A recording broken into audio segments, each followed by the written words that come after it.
மானம் குறையும் இன்னு மாசு படியும் இன்னு வீணா கதை முடிஞ்சு போச்சு.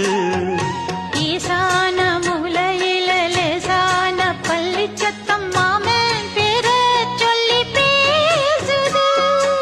ஆறாத சோகந்தன்ன தீராம சேர்த்து வச்சு ஊரும் சேர்ந்து என்ன ஏசுது.